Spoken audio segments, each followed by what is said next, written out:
Okay, this is a hand, and we're going to be going over the carpal bones, the metacarpals, and the phalanges. So when we're starting with the carpal bones, we're always going to start with the most proximal row. In other words, the row that's closest to your forearm. So the distal row, these bones all touch metacarpals. So you're looking for the row of bones that doesn't touch a metacarpal. So always look for this horizontal, almost S-shaped bone. This is your scaphoid. And we're going to move always from the thumb over to the little finger. And we're going to do these first four bones: scaphoid, lunate, triquetrum, and if I turn this, you can see this pisiform, which is sticking out right here. Okay, so the acronym, some lovers try positions that they can't handle. Scaphoid, lunate, triquetrum, pisiform, some lovers try positions. Okay. Then we're going to come back to the thumb side, and we're going to do the distal row.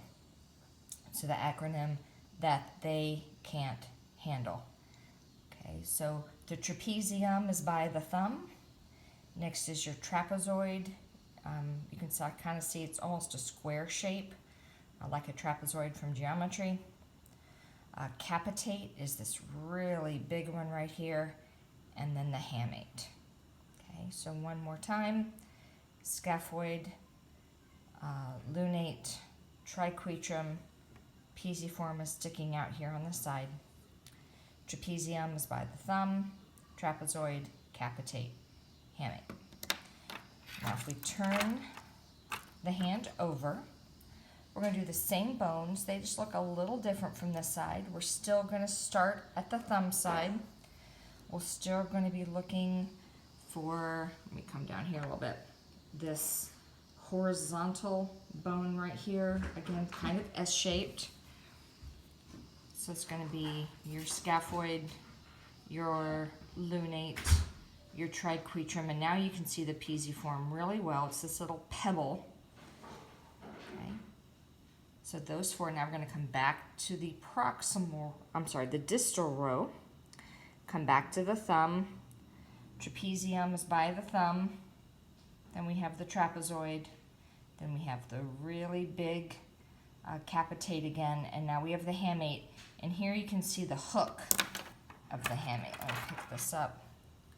And can you see, wow, I'm doing this one-handed, this little projection right here sticking up. That's the hook of the hamate. You can see it from the palmar side of the hand when it's turned this way.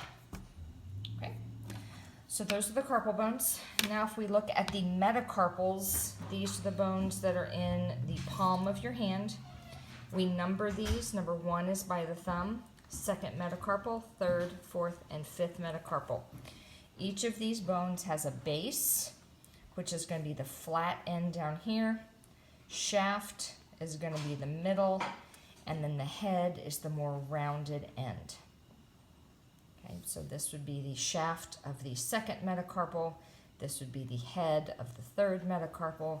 This would be the base of the fifth metacarpal. Now we're going to look at the fingers. All the bones in the fingers are the phalanges.